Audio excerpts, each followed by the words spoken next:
Nistidressa lill-kellima jitilgħu fuq il-park.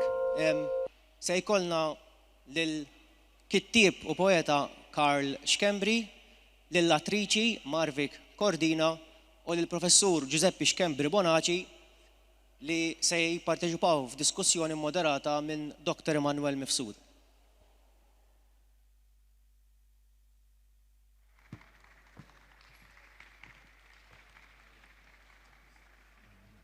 Kif ħanoqogħdu man?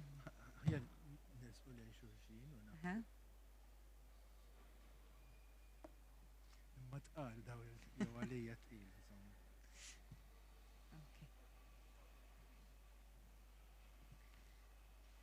Tajja.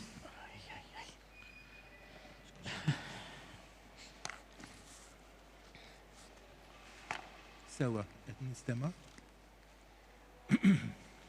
Mela nilqakom għal le. Issa right? Matthew, all right? Dawl fuqna. Ok, mela nilqakom għal din il-lejla ta' kommemorazzjoni ta' Mario Zoppardi. Kif rajna anka fil-filmat li introduċa din il-lejla, għedin nitkellmu fuq persuna illi storikament hija importanti ħafna fil-qasam mhux se ngħid letterarju imma fil-qasam artistiku tal-pajjiż. Wieħed mill-pjunieri tal-modernizmu lura fis-snin 60. Magħruf l-aktar bħala poeta imma insibuh anka bniedem prominenti ħafna fil-qasam teatrali kif anka hu stess kien qiegħed jikkummenta u fil-qasam teatrali fl-aspetti differenti tat-teatru. Bħala reġista, forsi l-aktar magħruf, bħala xenografu, bħala għalliem u anka kien il-bniedem illi mexxa il-diversi inizjattivi teatrali u anka lejn l-aħħar tal-karriera tiegħu l-iskola statali tat-teatru, tat-tagħlim tat-teatru. Però ovvjament kien ukoll bniedem imdaħħal ħafna wkoll fl-arti viżiva, mhux biss għax kien jiddiżinja imma anka ħafna kotba illi ħarġu f'Malta isu lejn tmiem is-snin 60, snin 70, ħafna minn daw il-kotba il-qoxra tagħhom hija ta' Mario Zoppardi, forsi l-inqas faċċata tiegħu illi nafu. U kien bniedem illi emmen ħafna fid-disin. Attwalment kien ukoll jallem fil-karriera tiegħu ta' għallim kien jallem anka il-pittura, it-tpinġija fl-iskejjel statali.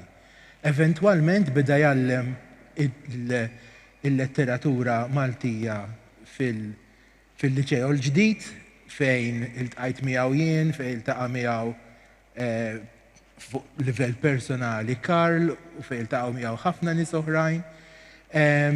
Anka kien għal xi żmien lettur part-time l-Università mad-Dipartiment tal-Malti li kien juħsib ukoll jallem taqsimiet ta' studju li kienu konnessi mal-teatru, mat-teatru Malti. Ġifieri qegħdin nitkellmu fuq bniedem illi kien involut f'ħafna affarijiet, inkluż ma rridx ninsa għal xi żmien anka fuq il-politika tal-arti ma' amministrazzjonijiet differenti. Jiġifieri għandna bniedem illi kien attiv ħafna u li ħalla l-marka tiegħu f'diversi oqsma illi kellu x'jaqsam magħhom. Qabel ma indur għal-kelliema illi ħadmu mill-qrib ma' Mario ħafna iktar mill-li ħdimtina, nixtieq nagħmel nota żgħira ħanazzarda imma se nagħmilha. Jiena inħoss illi bi pjaċir magħna għandna persuna li ħadmet ħafna ma' Mario, tat ħafna lil Mario, ħadet ħsib ħafna Mario, qed nitkellem fuq pet, għandi d-dwar fajnejja ma nafx minx qed nara n-nies, hemmhekk naf li mhux qed tieħu pjaċir bija, imma ħassejt illi ikun wisq u biss xieraq illi fisem ħafna ħbib tiegħu nirringrazzja pubblikament tal-sagrifiċċji kbar li għamlet għax ridet, għamlet bimħabba, għamlet bl-amor propju lejn din il-persuna. Ok, jiena se niqafaw. Xtaqt nintroduċi lil Marvik. Marvik ħadmet ħafna ma' Mario. Marvik kif tafu hija attriċi. Barra li attriċi llum il-ġurnata konna qed nitkellmu ftit qabel ma bdejna tallem fl-istess skola li kien imexxi Mario sa ftit ta' snin ilu. U ħadmet miegħu mhux biss fit-teatru kif soltu nafuh billi kienet attriċi f'xi produzzjoni tiegħu, imma kienet ukoll involuta ħafna f'dak il-perjodu ta' attiviżmu politiku, ta' teatru politiku lura fis-snin 80-90 politeatru, imma insomma fidejk Marvik. Grazzi. Mela, jina nara dak il-vizual dejjem titla li uqla u emozjonata ħafna għaliex lil Mario l-vjaġġ tiegħi ma' Mario jinqasam fi 3 fażijiet. Bħala ħabib, bħala edukatur u bħala direttur u kreatur fit-teatru. Li xtaqt nibda kif iltqajt ma' Mario propju fil-New Lyceum, liceo l-ġdid ukoll fil-1981 meta kont għalt is-sixth form konna bdejna l-belt mbagħad morna l-imsida u Mario kien hemmhekk biex jgħallem lil dawk l-istudenti li kellhom għal-qalbhom it-teatru it-teatru. U kien jagħmlilna l-workshops, insomma, u kienet xi ħaġa verament ġdida. Konna nagħmlu ħafna teatru fiżiku u stili differenti. Minn hemmhekk konna għadna l-Lyceum Youth Theatre. U l-Lyceum Youth Theatre konna nirrehearsjaw, insomma, tlajna anka nagħmlu plays ġewwa Trento, fosthom dak iż-żmien konna ntellaw ħafna plays. Mario kien iħobb f'dawk iż-żminijiet qed nitkellem 81, 82, it-teatru tal-assurd. Illi dana qed nitkellmu fuq teatru illi nkiteb fil-50s. Ġifieri qed insemmu Edward Albee, Samuel Beckett, Harold Pinter. U xi ħaġa li ġieli naqbad nitħaq meta niftakar fiha kienet illi dana konna, dan it-tip ta' teatru ma japplikax jew ħanajdu hekk ma joċċa l-massa. U jiena kelli dak iż-żmien 17-18 sena u konna ntellaw il-plays fl-Università l-Antika l-Belt. U għal dawn il-plays kienu jiġu forsi 10 min-nies u konna ngħidlu ma għalfej. Għalfej qegħdin nagħmlu plays għal 10 min-nies. Kien jgħidli diki il-messaġġ li rridu nwasslu bħalissa. Fil-fatt, il-biraħ qatt noqgħod infittex daqsxejn il-plays li tellajna Trento kienu il-plays ta' Harold Pinter, Applicant u l-Birthday Party u tellajna wkoll Sandbox ta' Edward Albee. U mbagħad meta għamilnihom is-sixth form konna għamilna Come and Go, Act Without Words 1 u Act Without Words 2 u Play ta' Samuel Beckett. Fil-fatti xi ħaġa li anka meta niftakar konna qegħdin Trento, dana il-plays tant konna kull fejn hemm opportunità li ntellawhom anke jekk mhux qiegħdin fl-iskeda, mela nagħtu lin-nies minn dak illi lestejna, preparajna u dejjem jivvinta u jikkrea. Niftakar xi ħaġa li darba ukoll hekk xi ħaġa ħelwa. Kont qiegħda waqt ir-rehearsals dak iż-żmien kont naqra iktar akrobatika u kont inżilt hekk il-kreb jgħidula u darani għalli intaf tagħmel di, għalli orrajt mela l-play hekk ħatibda. Għatlu le, ma di għalli hekk ħanibdew għall-play. U konna kull play, dik il-play partikolari bdejni hekk. Però issa ser inkellimkom daqsxejn fuq xi ħaġa li Mario mhux biss kien għamel xi ħaġa ġdida għal Malta, però li ħatibqa' tissemma żgur il għaliex sissa ma rġajtx rajt xi ħaġa simili bħala ġeneru ta' teatru. U hawnhekk ħanitkellem fuq propju il-politeatru. Il-politeatru huwa teatru politiku, huwa teatru komunitarju illi beda fl-1987 u kien fuq linja xellugija. Jiġifieri l-iskop ta' politeatru kien illi inresqu il-teatru lill-klassi tal-ħaddiema. U fil-fatt il-plays konna nagħmluhom f'dak li llum huwa City Theatre li huwa kien it-teatru tal-General Workers Union. Qed nara l-ġew hemmhekk illi kien ukoll involut dak iż-żmien mhux ħażin u min kien involut biex jagħmel is-sett u min biex jikteb. Però tajjeb illi ngħidu wkoll illi konna nduru teatri Maltin, ġifieri l-Orfeum, il-Gżira, is-Siġġiewi. U tant kienu, mela dana kien fil-bidu teatru daqsxejn, kien ixaqleb daqsxejn partiġjan fil-bidu li beda jinkiteb. U tant kienu qed jiġu però dejjem b'messaġġ soċjali. Tant kienu jiġu nies li darba minnhom niftakar kellna sala mifquwa bin-nies u tant ġew nies li kien hemm niftakar kienu għamlu sellun u telgħu kien hemm min beda jitla' fuq is-sellun biex jerġa' jaraw. U malli spiċċajna l-play erġajna irrepetejniha u erġajna milna play oħra. Il-messaġġ illi kien jagħti politeatru kien hemm kuxjenza kritika, alternattiva politika u rappreżentazzjonijiet kif għadd kienu jsiru f'dawn il-ċentri u f'dawn it-teatri. U kienu jsiru f'dawn it-teatri biex dawk illi ħafna minnhom ħanajdu hekk kienu ta' partit xellugi dak iż-żmien, mhux bdejnihom bil-Manuel Theatre fejn dak iż-żmien wieħed kien hemm iktar qisu tip ta' klassi ta' nies illi tmur it-teatru Manuel, imma li ħadd tiġi fit-teatru tagħha, it-teatru tal-Union. U n-nies li kien ikollna kienet ġifieri tremenda, dejjem full up, rappreżentazzjoni waħda wara l-oħra.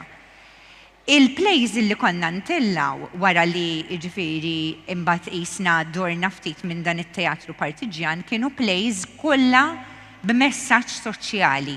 Ġifieri qed nitkellem fuq plays ta' Bertolt Brecht, għamilna 3 plays ta' Bertolt Brecht, fosthom waħda li konna milnija fin-1989 Lux Tenebris, Padukku l-prostituta, illi kella messaġġ morali u soċjali. Konna milna Fuente o Vejuna ta' Lope de Vega l-istess fejn għandek il-commander illi kien jitratta ħażin lin-nies u mbagħad spiċċaw qatluh, imma kull meta kienu jisaqsuhom min qatlu kienu jgħidu Fuente o Vejuna, hija play kbira ħafna. Allura lin-nies għamilna Anton Chekhov, per eżempju, l-anniversarju, Intriċċi fil-bank, the anniversary bl-Ingliż. Tellajna plays ta' awturi Maltin fosthom Alfred Sant, aħna u l-Iżvizzeri. Dak iż-żmien konna għadna bil-ħolma tal-Ewropa. Kien hemm min jitkellem għandniex nidħlu fl-Ewropa, x'inhi di l-Ewropa, kienet għadha qisha viżjoni l-bogħod. U xogħol interessanti ħafna li konna tellajna li kien kiteb Mario Azzopardi stess kien l-Ewropa u l-pastizzi. Din il-play kien kitiba b'mod prożaiku. Però Narsi Kalamatta mbagħad li wkoll kien ikkontribwixxa ħafna l-politeatru u għadu jikkontribwixxi sal-lum il-Bambini Tiħl-Omor għal tip ta' teatru ieħor. Biex din il-play ridna naddu l-messaġġ u lill-udjenza inqanqlulhom mistoqsija, inqanqlulhom ħsieb, mhux biss qegħdin hemmhekk biex jaraw, imma biex jaħsbu. U dil-play konna tellajnija l-Università fejn Narsika Lamatta kien ħaħsib id-direzzjoni u konna ħloqna da Mario li kien għamel ħoloq sitwazzjonijiet differenti fil-ħajja normali tagħna l-Maltin. Min ġoħanut, min għand tal-pastizzi, min jgħat id-dar, koppja ġo sodda waqt li għaddejjin. Ġifieri, u kienet isa film di, propju isa kett tara film. Kienet play illi kienet interessanti ħafna. Xogħlijiet ta' awturi Maltin oħra kienu Erwih Marbuta, per eżempju, ta' Giuseppe Diacono. Fejn l-istess għandek l-Lanja u l-Semjon dina kienet fi żmien il-gwerra li daw kienu żewġ Russi li kellhom l-erwieħ tagħhom imsakkra biex ngħidu hekk, waħda x'kienet qiegħda tiġi threatened mill-Ġermaniżi u l-ieħor minħabba il-viżjoni tiegħu fil-politika Russa ta' dak iż-żmien. Ir-relazzjoni soċjali tal-bniedem u r-realiżmu fit-teatru. U l-umanità li hija kundizzjonata mill-egoiżmu tal-bniedem, daw kienu kollha messaġġi li konna ngħaddu b'dawn it-tip ta' plays. Il-palk bħala kummentarju dwar il-ħajja. Issa, xi ħaġa li rrebaħajt li qiegħed wara l-udjenza u mhux quddiem l-atturi. L-atturi ġifieri qegħdin parti l-udjenza hija parti mill-atturi. U xi ħaġa li kienet interessanti ħafna kienet il-forum li kien ikun hemm wara kull play.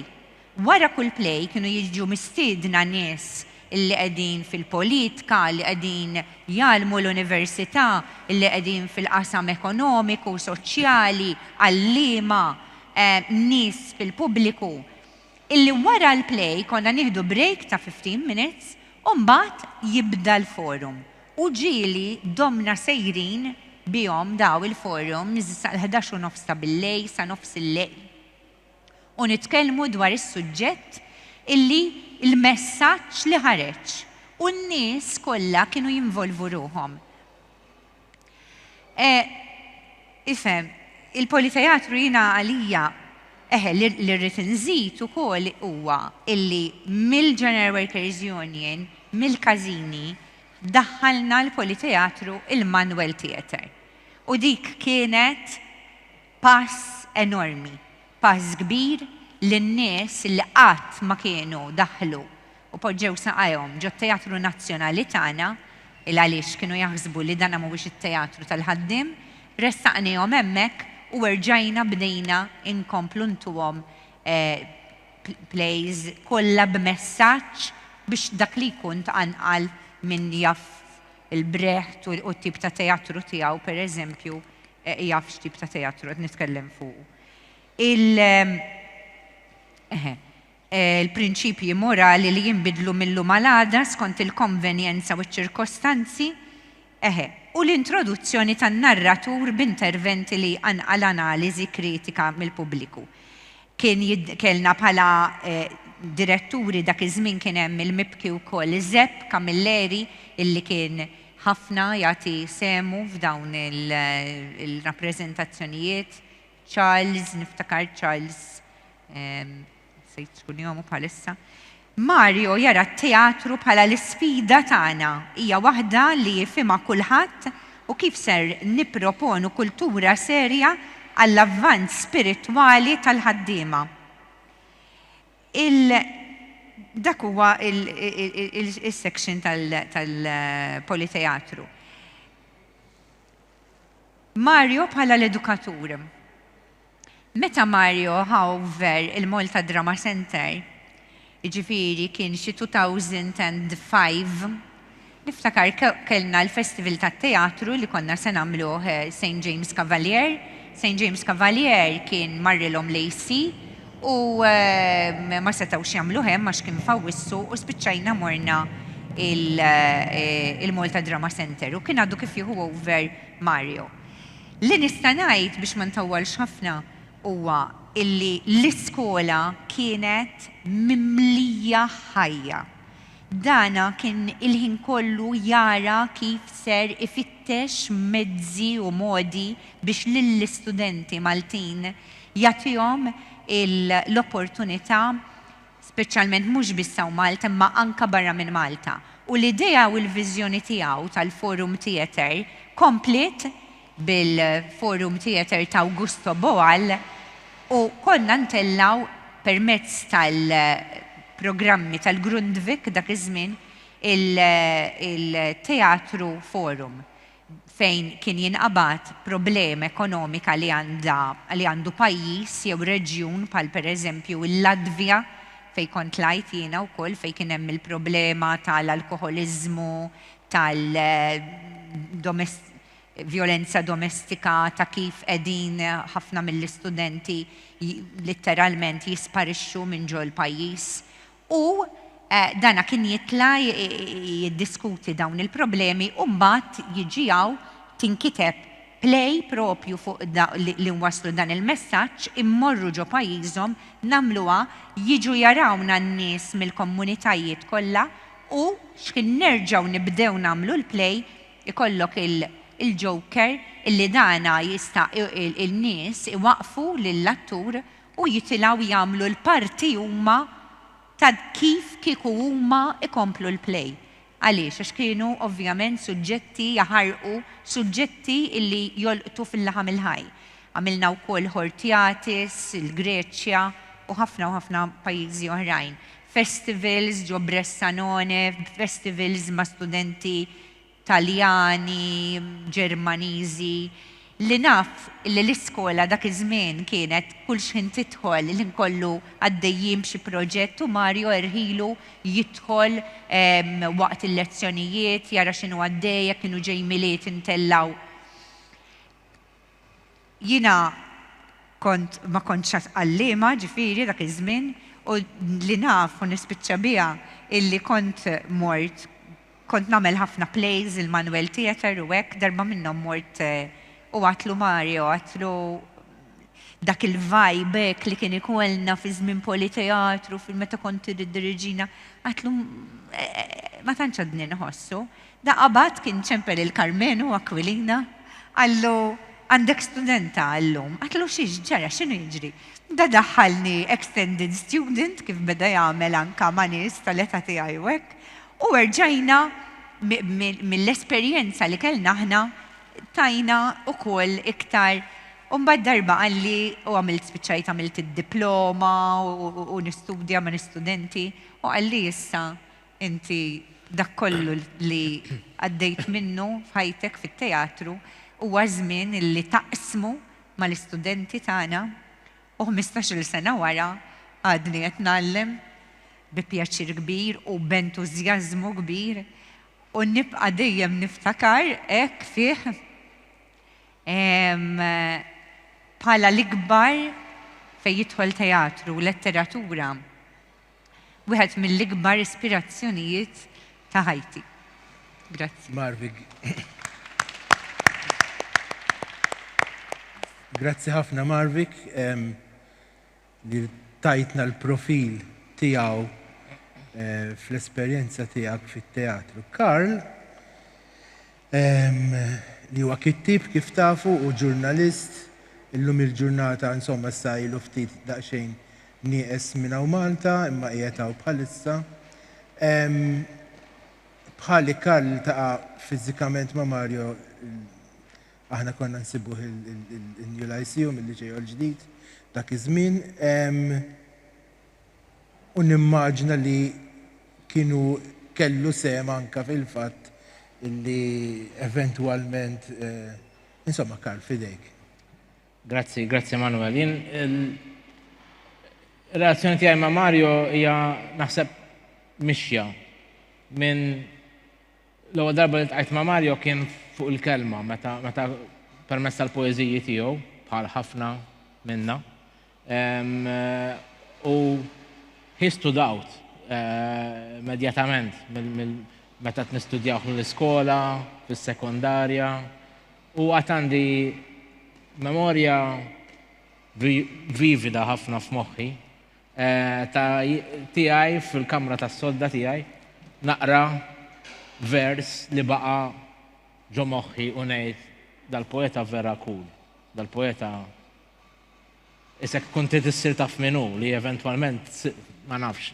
Għamilt l-istajt biex insir naf minnu, manka il-destin ġabna close ta' xulxin. U dik kienet il-poezija Zodiac. Qasira ħafna li naħseb kienet f'analiżi 70 ħarġet, jew f'monokordi. Mal-monokorda bejn is-sema u l-art baqgħu jiddewbu l-kwiekeb. Flejl qasir u falz, il-valz passiv tal-frifet. Iż-żmien wieqaf bejn iċ-ċinkwini tal-arloġġ etern l-eklissi. Il-bniedem libad pjaneta torbita fl-ispazju tan-mewt. Dak kien il-vers li vera laqatni u baqa bqajt niftakru anke ġieli nkun qed nieħu xawer u jerġa' jiġi f'moħħi. Il-bniedem libad pjaneta jorbita fl-ispazju tal-mewt. U naħseb meta qrajt da forsi kelli ma nafx 13-14 sena, hemm dak l-element eżistenzjali, kont qed nisma' Nirvana u naqra l-Mario Zoppardi u dal-vers joħroġ. U kif qal Manuel mbagħad eventwalment iltqajt ma' Mario aħna fi żmienna konna ngħidu l-sixth form li mbagħad sar il-junior college. Fejn ma baqax jgħallem Mario għax kif saret ir-riforma ma setax jibqa' jgħallem hemm għax ma kienx eligibbli għall-riforma li saret hemm. Però hemmhekk kont nara l-Mario jienu tila taraċ fit-tielet solar naħseb kienet l-staff room tal-allima tal-Malti u dejjem kellu dik il-preżenza ġgant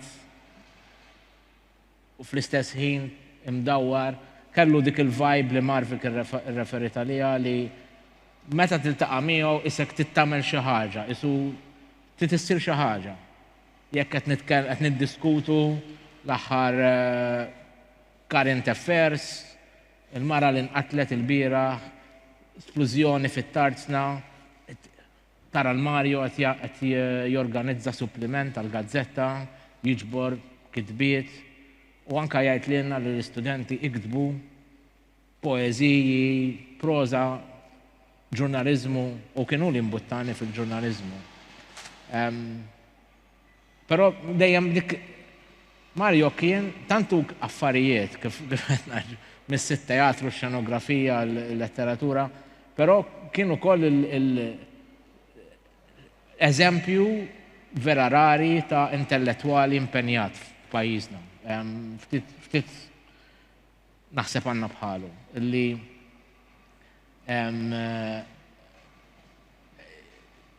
tani l-urġenza tal-importanza tal-kelma li titkellem u li tieqaf bil-wieqfa anki kontra l-kurrent u Mario kellu dik naħseb kienet xi ħaġa li dejjem affaxxinatni fih, sew fil-poeżija tiegħu, fix-xogħol teatrali illi u fil-ġurnaliżmu illi jieqaf jieħu pożizzjonijiet anke jekk mhux popolari u jiddefendihom. Bosta drabi fuq il-prekarjat, fuq l-immigranti, il-refuġjati, fuq l-Ewropa, fuq il-divorzju. U dik kienet xi ħaġa li tattirani f'Mario għax tanti rari f'Malta li nies pubbliċi, akademiċi jieħdu pożizzjonijiet dak iż-żmien speċjalment kienet iktar rari mill-lum. Poeżija oħra li għalija tiġbor il-Mario u l-irreverenza tiegħu u fil-filmat tkellem dwar is-sovverżjoni. U meta bdejt nikber u Mario sar ħabib, mentor, konfidant dak li kont nurih l-ewwel draft ta' romanz tiegħi u jekk Mario jgħidli li tajjeb, allura naf li nista' itin il-konfidenza biex immur fuq pubblikatur, jekk pubblikatur ma jaċċettax mhux ħan jitkisser, imma ngħid għax il-pubblikatur imnejjek, mhux la Mario qed jendorsja x-xogħol tiegħi. U dik għamilha meta ħriġt l-ewwel ktieb tiegħi taħt il-kappa tax-xemx u tant kien imbuttani, imma b'mod iktar naħseb iktar importanti il-manifest tal-killer li ħadd dak iż-żmien ma kien irid jippubblika fl-2000 u 4 u 5 u Mario għenni l-għanet editjaħ għamil biċċa xogħol biex jagħmlu iżjed leġibli. Imma jekk xejn tani l-konfidenza biex nibqa' niġġieled għalih sabiex joħroġ. Għax għalih kien ktieb tajjeb. U dik li kienet l-unika ħaġa li kelli bżonn biex kont sa naqra poeżija li jisimha Orbita 12. Xi ħaġa f'Mario li jiddispjaċini qatt ma staqsejta lilu forsi x'ħadd fl-udjenza jaf jista' jgħidilna żjattar, kien iħobb jilgħab ħafna bin-numri. Ġieli jkunu ovvji meta kienu ħarġu analiżi 70, ma mbagħad pereżempju Orbita 12 kellek ħafna numri li jitfaħħom fit-titli tal-poeżija jew anke fil-poeżija nifishom. Li mhumiex dejjem ovvji għalija u ma nafx hekk hux qed jagħmilha biex jiġbdilna saqajna speċi ta' il-fuq mill-labirint ta' antenni suspettużi jinfduli kustat ġambenġa l-ikħal il-fuq mit-tiċlis ta' masturbazzjoni tried femiet ta' ġen il-fuq mill-karba f'gata torgazmu mekkanizzat. Il-fuq mill-ola kopla mqazza f'ġieħ Vanġeli morda. Il-fuq ftitjira mistika maqtuħ waħdi. Fl-ispazju tar-raba dimensjoni, astronauta verġni meħsieb u l-elt miġbut minn tubu ġdid ta' twemmin ġdid, kull pass ħafif li nagħti bedni il-fuq, forbita miegħi nnifsi. Hawn fuq ma jaslux it-tnaba rritwali li felħu jinixfuni skeletru mitruħ, hawn fuq kollox ħiemet u trasparenti u jekk hemm Alla se nsibu ftar fit-tubu ipejjeb il-misteri. Di ukoll waħda mill-poeżija qodma tiegħu li baqgħet f'moħħi għal sovverżjoni lir-reverenza li tara f'ħafna oħra mill-kitbiet tiegħu u fil-karattru tiegħu. Niftakar ukoll Mario kien ukoll dak li fetaħ li għajnejja għal ħafna affarijiet li ma kontx għadni bdejt naqra. Pereżempju, l-ewwel darba li smajt Mahmoud Darwish, il-poeta Palestinjan, kienet permezz ta' traduzzjoni ta' Mario stess tal-poeżija ikonika Identity Card, karta tal-identità. Li provajt nfittxa ma nistax insib il-ktib kienu traduċew, kien traduċa poeżiji ta' Mahmoud Darwish b'solidarjetà mal-Palestinjani fi żmien l-Intifada. U niftakar il-vers nizzel jiena qarbi. Write down I am an Arab li kien qalibha mill-Ingliż, imma l-oriġinali bl-Arbi. Li tant hija b'saħħitha u Mario għalija huwa dak li wkoll fetaħ li għajnejja għal letteratura li l-inminaw u letteratura kommessa, impenjata. Awtur li konna nħobbu ħafna tnejli aħna kien José Saramago, l-awtur Portugiż komunista li issovverta tanta il-Vanġelu ta' Kristu nnifsu f'wieħed mir-romanzi tiegħu u li jiena u Mario tant konna nħobbu nitkellmu dwaru. Però minkejja dan kollu Mario stess kien naħseb lilna li konna l-istudenti tiegħu jew b'xi mod is-segwaċi tiegħu tista' tgħid. B'xi mod stess kien ifakkarna li mhuwiex ġgant. U dak huwa vers li kiteb hu stess lill-ibnu fil-lullaby lil Yevgeny. U naħseb hija parti mill-integrità ta' Mario illi kien jisfidana, kien jiċċalenġjana, ma kienx iridna nimxu warah. U dik kienet riflessa ħafna fil-relazzjoni tiegħi miegħu iktar ma kbirt. U hemmhekk ħanaqra dik il-parti tal-poeżija fejn naħseb tantija wkoll ikonika għal ħafna minna li konna nistudjaw anka fl-iskola. Orqod fil-font u għodos fil-mewġ tajjar. Iżda għada, meta x-xemx titwerriċlek f'ballum maħruq, tfittix il-ken taħt dawn l-arkati fraġli kustilji mawġin ħnejjiet tal-ġeru rħis, li fuqhom bnejt il-koppli komplessi ta' ħajti biċ-ċnagen tal-kompromess. Ibni, tara ġgant għax ġgant minix, u jekk xi darba las idur imislilek, għat-tifhem li jien u int maħniex wieħed, ukoll jekk demmi demmek u għadmi għadmek, ukoll jekk noħolmok imdawwar bin-narċis tal-wied, nindiex nitfixkel ma' ġembek.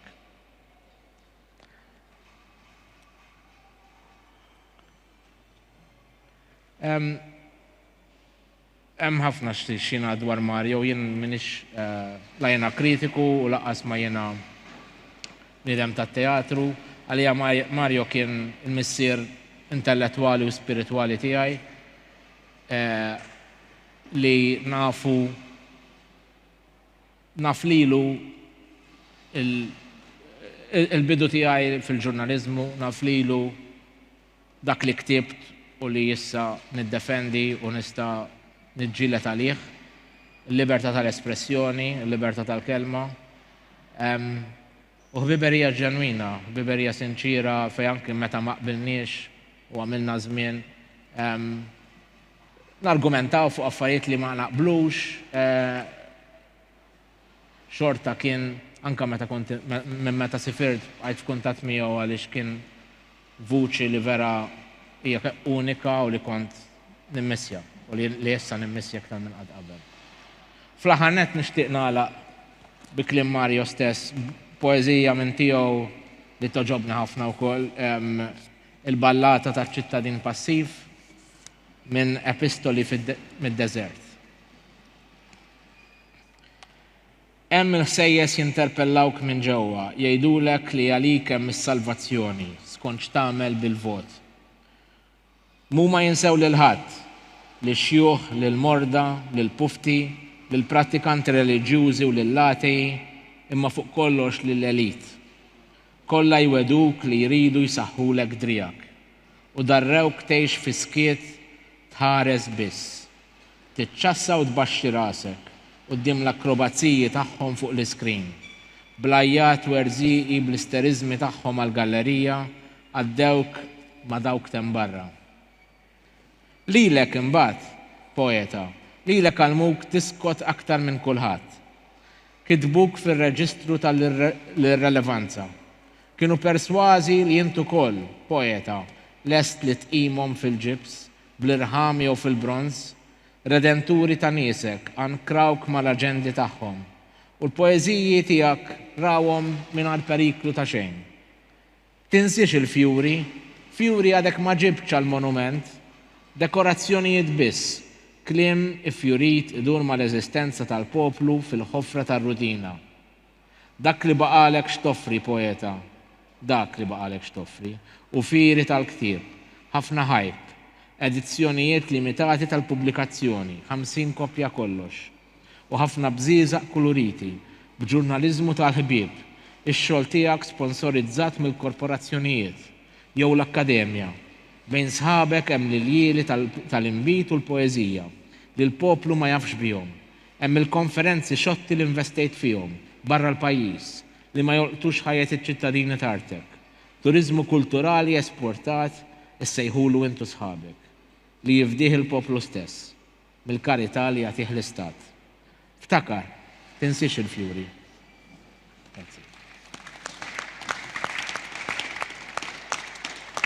Grazzi ħafna, Karl, ta' din il-mixja kif għattinti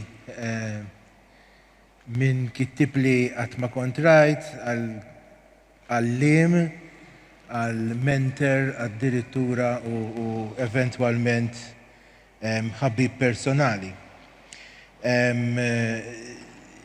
L-axħar poezija li rajt,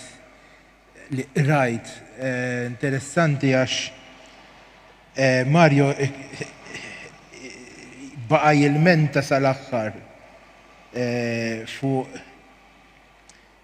l-istatura irrelevanti, jekk tippermetti li l-ossimoro, l-istatura irrelevanti tal-poeta, dejjem kien jissuspetta li anka fuq livell politiku l-poeta m'għandux preżenza, u kien jinsisti ħafna illi il-poeta irid jissara u jaqta bisninu biex jokkupa l-ispazju li ormai kien okkupat għall-inqas fil-ħarsa tiegħu, kien okkupat mill-politiku bażikament. Minkejja l-attivizmu politiku li kien magħruf għalih anke fil-qasam tat-teatru. Giuseppe Xkembri li huwa lettur l-Università fil-Dipartiment tal-Istorja tal-Arti, għal xi żmien involut ħafna wkoll fit-teatru. L-esperjenza tiegħek, Giuseppe, ma' Mario, kif kienet? X'kien il-kuntatt biex ngħidu hekk? Grazzi tad-domanda, Emanuel. Skużi? Hija ftit domanda importanti u jekk tippermettili mingħajr ma niġi misunderstood, domanda ftit antipatika fis-sens pożittiv tal-kelma, għax kellna mħabba platonika profonda bil-ġlied, bil-blejra pożittiva fil-fatt fil-korrispondenza tagħna l-ewwel jekk niffirma jien Miġnun 1, u mbagħad jiffirmaw Miġnun 2, u mbagħad neqilbu bix-shift. It-tieni parti tiġi jiffirmaw Miġnun 1 u jiena ġifieri id-domanda tiegħek fil-fatt hija domanda, Emanuel, illi meta inti tlabni nitkellem fuq id-diżinji tiegħu tfixkilt. Għax tant il-ħajja, speċjalment f'ċerti perjodu ta' ħajjitna, kienet imwaħda illi diffiċli nitkellem b'mod analitiku fuq ħafna mix-xogħol tiegħu. U għalkemm jien letturu suppost minix ngħid hekk, ma' Mario nsiba diffiċli immens. L-ewwel ħaġa m'iniex espert ta' analiżi tal-litteratura.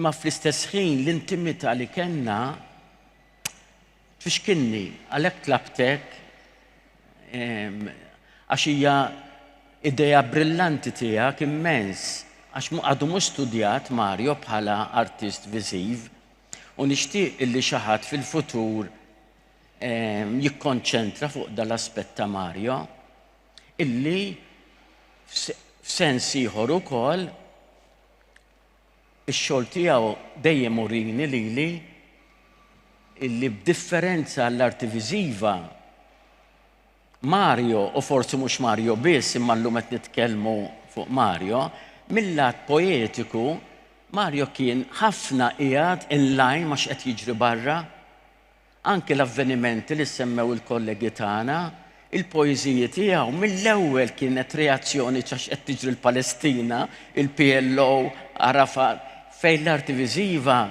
damet ħafna biex b'xi mod. Imma dik hija analiżi oħra. Jiena peress li jiena li żar wieħed minnkom. Tox titħabbija. L-ewwel impatt li kelli ma' Mario kont għadni f'Omtri l-Leċeo l-Antik. Meta il-moviment hawn mill-letterarju kien għamel protesta għadha f'moħħi għadni niftakara kelli 13-il sena f'Omtri bil-posters għarfien għal-lingwa Maltija, moviment hawn mill-letterarju. U kellu impatt, niftakar il-head teacher dak iż-żmien Mr. Glass, illi ma ridhomx il-membri kollha tal-moviment ma ridhomx jidħlu, imma ovvjament daħlu, ma di hija storja oħra li forsi xi darba inkunu nistgħu nitkellmu fuqha aktar fil-profond. Imma mbagħad it-tieni impatt sabiħ li kelli jien kont imqareb u għadni u kont membru ta' ħafna gruppi xellugin late sittinijiet, early 70s, fosthom ix-Xirka Soċjali, il-Grupp Kontra, Partit Komunista, l-LLY, Labour League of Youth, u jien kont member ta' kollu. U dejjem xtaqna illi b'xi mod dan il-moviment fragmentat jibda jieħu over. Il-ħabs kulturali anki edukattivi. Allora ġit f'moħħna biex nokkupaw il-moviment għaw mill-letterarju li kellu l-headquarters tiegħu Sadaforni, l-isfel. B'mod politiku ta' żgħażagħ li konna dejjem, ovvjament, daħħalna l-membri kollha ta' dal-gruppi fil-moviment għaw mill-letterarju biex ikun hemm block vote. Ħalli bil-block vote inneħħu dak li fl-opinjoni tagħna dak iż-żmien kien cobwebs, kien anqbut, u l-moviment għaw mill-letterarju jerġa' jieħu r-ruħ fuq livell sovversiv b'saħħtu biex recognition kif ħanajt, biex jerġa' jieħu r-ruħ ta' protesta. Mario dak iż-żmien kien imkeċċi mill-moviment għaw mill-letterarju, kien hemm problemi kbar. Allura għalina kienet għażla perfetta biex ikonna il-ċaħat illi jkun jista' ikun l-image ta' din il-mossa. U fil-fatt kien irnexxielna niftakar il-Viktor Feneg, il-Oliver Friġġieri li ħafirlu wkoll ħanajtek u xek, il-Carmela Tart, illi ixxokkjaw ruħhom immens kif qed jaraw illi f'mument ta' vot, ovvjament il-moviment għaw mill-letterarju ġie okkupat minn dawn mill-imqarbin xellugin. Fosthom Mario, ovvjament. Ukoll naħseb mill-lat ta' studju storiku fuq l-iżvilupp tal-moviment għaw mill-letterarju dalli qed ngħid jista' jiġi studjat fil-futur għax huwa aspett importanti. Sfortunatament bl-entużjażmu tagħna ma ndunajniex illi il-parti l-oħra l-għada biex tkompli t-tieni parti tal-konferenza annwali ġabu l-pulizija u l-pulizija ma ħallewniex nidħlu fejn suppost aħna irbaħna l-elezzjoni tal-bieraħ u biex ma nkomplix fid-dettal inqala Kjas Sadaforni u daħlet Agata Barbara li dak iż-żmien kienet il-Ministru tal-Edukazzjoni u ħadet is-satar f'idejha. Ġifieri bl-azzjoni tagħna tlifna biex nuża espressjoni Ingliża imma naqlibha bil-Malti, tlifna t-tarbija u l-gardarun flimkien. Hemmhekk kien l-aspett li hemmhekk bdejna nsiru ħbieb sew jiena u Mario. U bdejt biha apposta għax bil-nuqqas ta' esperjenza ovvjament tiegħi għadni tifel imqareb u Mario b'xi mod u jien bdejna nsiru close. Ovvjament kif forsi tafu mbagħad għamilt żmien twil imsiefer, xorta bqajt in kontatt ħafna ma' Mario. U kull darba li kont niġi għal vaganzi, ovvjament inkabru l-ħbiberija tagħna. L-aspett ieħor li għadna ħafna kien il-fatt li mort nistudja jiena mbagħad ħdimt l-Unjoni Sovjetika li kif tafu kulturalment Mario kien ħafna konness mal-kultura Russa, allura din il-link miegħi il-ħbiberija ovvjament kibret iktar.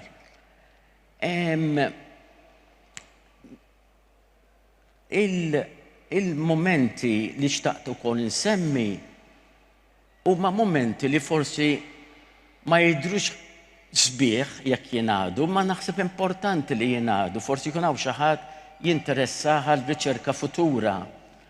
Imma kien hemm problemi anki fil-Politteatru, anki problemi tar-relazzjoni bejn Mario u Narsi, il-problemi bejn Mario u Bertu, hawnhekk suppost hawn Dr. Niki, il-boss tiegħek.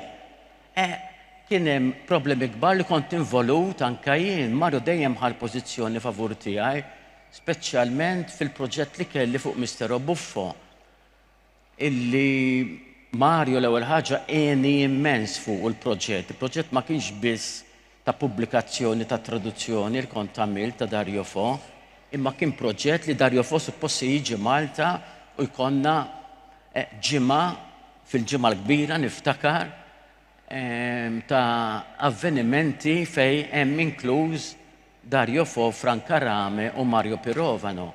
Li hawnhekk ovvjament Bertu u dak iż-żmien l-awtoritajiet fosthom anke l-imħallef Gigi Cremona, JJ Cremona, kienu all out kontra dan il-proġett għalkemm Emanuel kien iffirmat il-kontratt. Imma dan ma nistgħux nidħlu fid-dettall ovvjament issa. Problema oħra wkoll sabiħa, qed insemmi dal-problemi mhux għax huma negattivi, għax issa l-istorja tippożitivizzhom. Ovvjament f'dak il-mument kienu problemi kbar. Il-problema kbira ma' Oliver Frigieri, ħabib intimu wkoll tiegħi fuq livell ieħor li fin-neo inizjattiva oħra inkredibbli sabiħa ta' Mario, ma nafx jekk tistgħux tikkorreġuni, naħseb dak il-perjodu kien l-uniku ġurnal intellettwali xellugi illi kellna, ma naħsibx li kellna ieħor fuq dak il-livell intellettwali xellugi, fejn jien ktibt essay fuq ix-xogħol ta' Oliver fuq Dunkarm, insejt kien jismu l-ktieb aħfruli. Dunkarm bħala soċjorealista, ktejjeb żgħir, fej Oliver prova isostni kemm kien realista soċjali, kważi realista soċjalista Dunkarm. Ovvjament jinaħriġ dan l-essej li Mario pubblika fin-neo illi ġellidni ma' Oliver għal sente jekk mhux iktar. Imma mbagħad kif dejjem jiġri fil-kamp kulturali artistiku, is-sinċerità dejjem terbaħ u rġajna minna ħbieb. Imma qed insemmihom daw b'rispett kbir, omaġġ kbir lej imħabba kbira li għandi lejn Mario.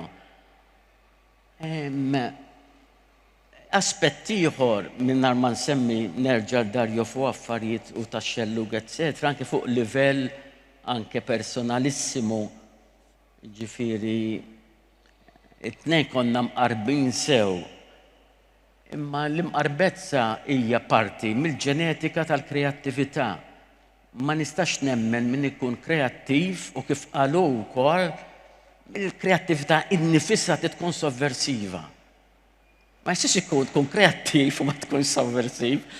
Għal Mario hawnhekk ovvjament naqbel miegħu perfettament, impossibbli. Il-problema kbira hi illi Mario u modestament ippermettu li ninkludi anke il-world view tiegħi hawn. Il-ħajja u l-arti ħaġa waħda.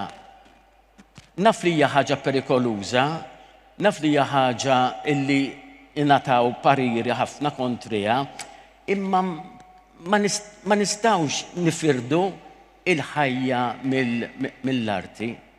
Il-teatru, il-pittura, il-kidba, l-poezija, u kif beda jaqra l-kollega tiegħi, ta' Mario hija ħaġa, il-ħajja kien qiegħed jgħixha kif qed jiktibha bil-paradossi, kontradizzjonijiet u taħwit u ġlied. L-arti jekki min ħajfridhom aħjar jażel it-triq tal-ħajja mela u jarmi it-triq tal-arti. U għam ninkludi wkoll oġġett ta' aneddot sabiħ illi Mario flimkien miegħi, flimkien ma' James, flimkien ma' Vassallo, daw maħbiba, iffondajna l-Żmerġ, il-famuż Żmerġ il-bar mhux kif inollum, ġifieri, kien ħabb nerġaw ta' tfal pjuttost issa mhux tfal biss imqarbin li organizzaw dan il-bar li llum għadu jeżisti għalkemm bħala ħanajdu lajek filosofija tal-bar hija kompletament differenti u konna nintaqgħu hemm kważi kull filgħaxija. Biex ma nkomplix nieħu ħafna żmien biss irid nirringrazzja l Mario minn qalbi, mhux qalbi biss, li kienu jien qatt ma xtaqt nippubblika, naf li ħataraw stramba kif jiena illum lettur u modestament għandi ħafna pubblikazzjonijiet, imma Mario kien li mhux biss imbuttani kien jaqbad lill-manuskritt kif u unsibu publikat wara xi ftit xhur u mhux fuq ktib wieħed, ġifieri kienu l-imbuttani fuq il-Common Heritage ippubblika li tnejn il-Russian Maltese Relations, il-kitbiet tiegħi ma nafx jekk nistgħu xnuru mhux se nżommkom ma nafx kemm fadalli. Fadalek isu 3 minuti. 3 minutes kemm niftakar di memorja tal-hekk ġibtu l-PowerPoint. Dawn huma xogħlijiet li ovvjament tafu bihom. Hemm ta' Darwix bil-ħaq dak illi dawn huma id-diżinji tiegħu. Naħseb bdejt minn isfel imma, skużani. Mill-bidu tibda biex niftakar biss. Dan il-problemi li da kitbit ta' Mario da. Li kien anki daw il-kitbit ta' Mario konna qed niġġieldu barra ġifri fil-gazzetta kontra Killin.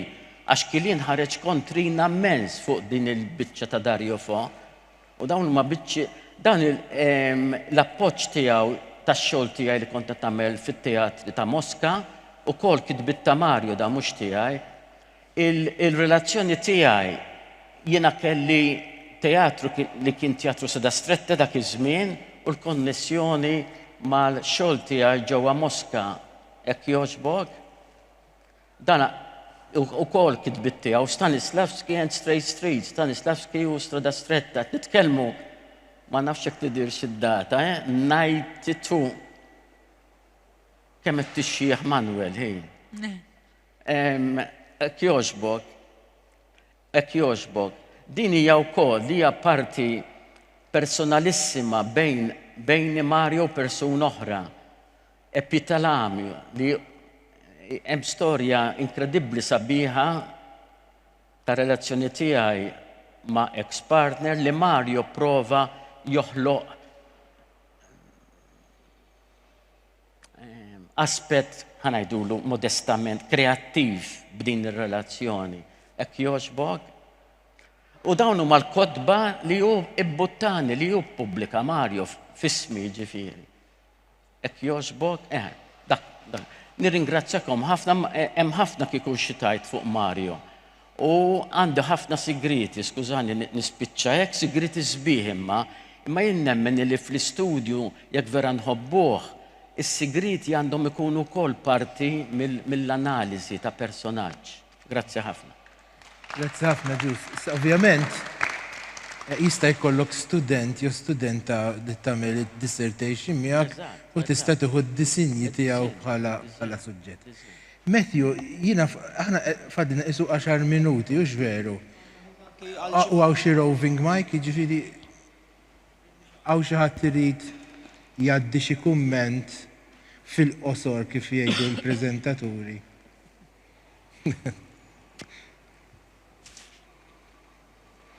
Hello.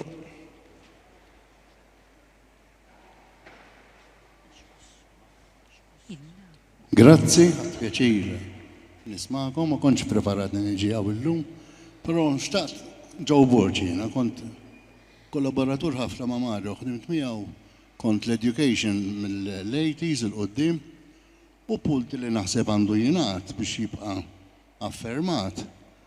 Mario Azzopardi kien wieħed mill-intellettwali li resaq lejn il-Labour Party fi żmien Carmenu Mifsud Bonnici li għadu kemm miet issa. Kien żmien interessanti fil-Labour Party, kont ħafna iżgħar dakinhar. Meta kien hemm grupp ta' nies li rridu jirriformaw il-Labour Party li jresquh iktar lejn in-nies, illi jtuh idea differenti, dak iż-żmien ma kellux idea tajba ħafna qalb in-nies minħabba narrattiva storika li kien hemm. U il-Mario niftakru ħafna jiena u nifhem rajt x'imkien illi kien attiv fil-lega tal-Ħamrun. Naħseb dak iż-żmien kien jikkoordina ħafna ħidma ma' Dr. Mifsud Bonnici meta kien jaħdem fl-istess qasam u fis-sittinijiet dejjem naf li kien ukoll attiv fl-attivitajiet tal-Knisja tal-Kleru Malti. U idea kbira li għandi u ma tantx semmita u naħseb qatt ma semmiet illi Carmelu kien sar Prim Ministru Deċembru 84 x'kelli l-birthday bak niftakar għad-data. Fl-87 meta l-Labour Party tilef l-elezzjoni kien minn ta' quddiem Mario biex kien strumentali biex joħolqu politeatru li rendi kont tajjeb ħafna Marvik. Carmelu kien il-leader u Sant Alfred kien il-president tal-partit. U żgur li kellu kuntatt ma' Alfred biex inħolqu dawn il-proġetti. Imma l-aktar avveniment li niftakar li kien involut fih Mario qabel l-elezzjoni tal-87 kien hemm dik il-furur kienu impjegaw ħafna nies mal-gvern, kienu jisemmu 8,000. U kif qaleb kien hemm gvern ġdid, bdiet id-diċerija li ħajkeċċuhom. U wieħed mill-ewwel attivitajiet kbar li kien sar fil-Ħamrun Stadarjali kienet saret protesta kontra s-sensi xi ħaġa semmewha u kien ħoloq koreografija, żgur li hu kien ħoloq għax niftakarha. Ħoloq koreografija ta' din il-protesta li kienet saret naħseb mill-General Workers Union kienet organizzata, imma hu kien minn ta' quddiem li waqt li qed jaħdem fuq politeatru u l-kilba tiegħu li jressaq il-letteratura lejn il-Partit Laburista fil-fatt kien anke strumentali kien jgħinna fil-kotba tal-SKS. Illum ġie Karl xtara ktieb il-ħrafa tal-Merħla. Dak kont ħdimtu miegħu jien, kont sibtu ħafna stejjer ta' Ellul Mercer, Salvo Pulis, Jose Orlando, John F. Marks, hemm litanija ta' żmien li kienu tajbin ħafna dak iż-żmien u kien għamel id-daħla tiegħu. Ma Carmel il-Mario kien strumentali fi żminijiet li Carmelu Mifsud Bonnici kien leader tal-Labour Party u naħseb kien attiv viċin il-Labour Party propju fi żmien li Carmelu kien mexxej tal-partit. U ħadd pjaċir illum rajt dak ir-ritratt illum għax niftakarni konna morna jiena u Alfred Sant nżuruh konna morna l-Mosta. Ħadna pjaċir u ħa pjaċir bina u rrakkuntajna kemm konna naħdmu u kemm konna niġġieldu fil-fatt anke miegħi kien iġġieled fl-aħħar u mbagħad konna nagħmlu ħbieb. Grazzi ta' din l-opportunità li tkellimtu fuq Mario.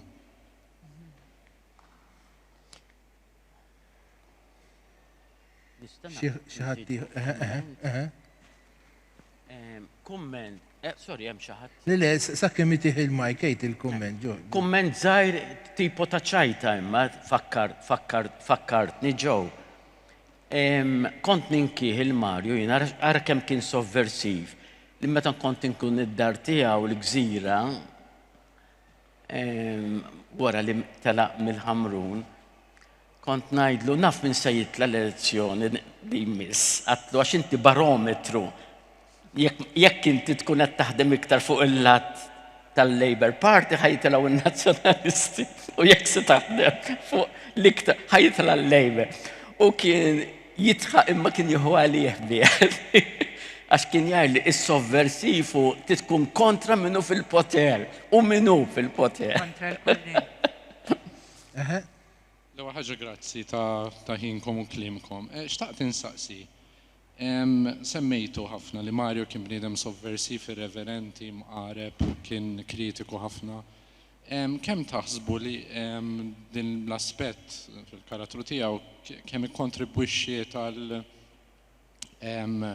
kultura kompetittiva fil-kreattività, fil-kidba, u jekk għandkom x'esperjenzi personali tagħkom, ġifieri apparti mill-moviment fejn din kienet xi ħaġa li xtaqu fil-qasam tal-arti.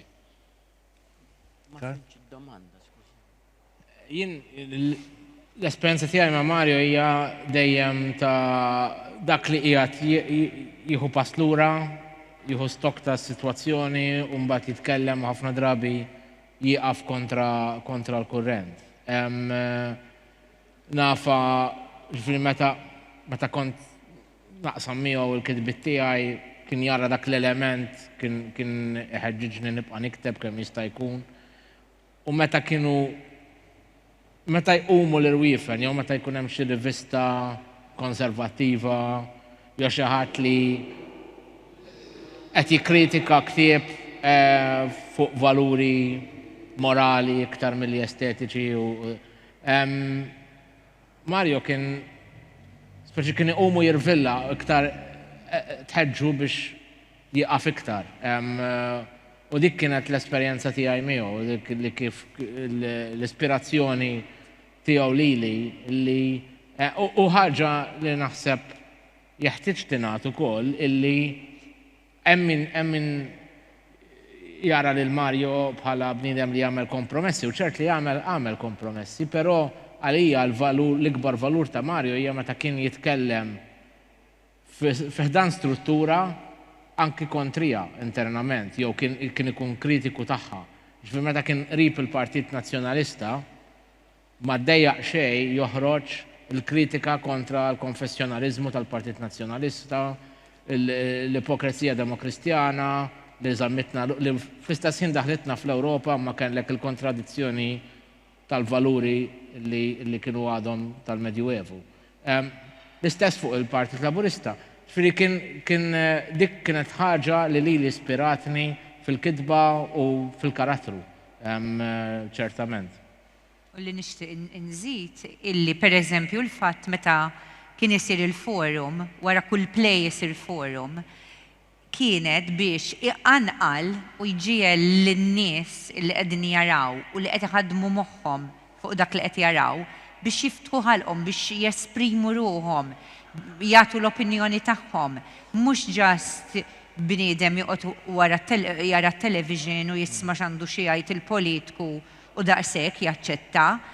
Infatti, protesta oħra li konna għamilna ġifieri sketch meta ġew Gorbachev u Bush fin-1989, f'Diċembru tan-1989, u konna ħriġna imxejna minn Santa Venera l-Ħamrun kollu, libsin l-iswed, kontra l-armi nukleari. Ġifieri konna l-grupp kollu tal-Attubri, imlibsin l-iswed u miżbugħajn u dana, u insomma żammejna xejdura mhux bandiera, tkun dikek bistrixxa kbir, banner min-naħa l-oħra tal-Stradarjali ġifieri u nimxu biha kontra l-armi nukleari. U fl-istess ħin nagħmlu sketches illi teatrali kontra ġifieri da meta kien hawn Gorbachev u Bush Malta. So dak li kien iħoss illi għandu jinstema' kien iħallih anzi importanti biex jisimgħu speċjalment min qiegħed fil-poter. U għalhekk fil-fatti ġew ma nafx fejn mar, dejjem kien jekk għandek mela il-Partit Nazzjonalista mela u ħajkun in-naħa l-oħra. U jekk għandek il-Partit Laburista għax dejjem importanti għalih kien li min hemm li hu kapaċi għandu l-power li jibdel, li jagħmel xi ħaġa ta' bidla, li jinstema' mill-poplu, mhux biss minn dawk li kapaċi jew jippretendu li jafu jitkellmu biss, għax kulħadd għandu id-drittijiet tiegħu biex ngħidlek. Waħda mill-problemi li niftakar għax kienet konsistenti il-ġlieda li kien ikolli miegħu waqt li qed nieklu, għax għalkemm jiena wkoll kont wieħed milli niġġieled ħafna, kont nemmen ħafna wkoll f'dak li jgħid Camus il-differenza bejn il-bniedem u l-annimal u li l-bniedem bil-fors irid jirribella, imma Camus jżilek biċ-ċoħra għalhekk imma jaf li għal xejn. At the end, Mario di l-aħħar parti ma kienx irid jaċċetta li għal xejn. Kien jaċċetta l-ewwel parti ta' Camus li l-differenza bejn l-annimal u l-bniedem u li l-bniedem bil-fors tridu ma tridx titribella. Imma l-aħħar parti illi inti konxju li trid tirribella ma kollox se jibqa' kif kien, ma qatt ma ċċetta. Però ma naqbilx li kollox jibqa' kif kien, għax Le, pereżempju. Mario, le Mario ma kienx jaqbel, jiena qed ngħid li naqbel ma' Kami u jien, Mario ma kienx jaqbel.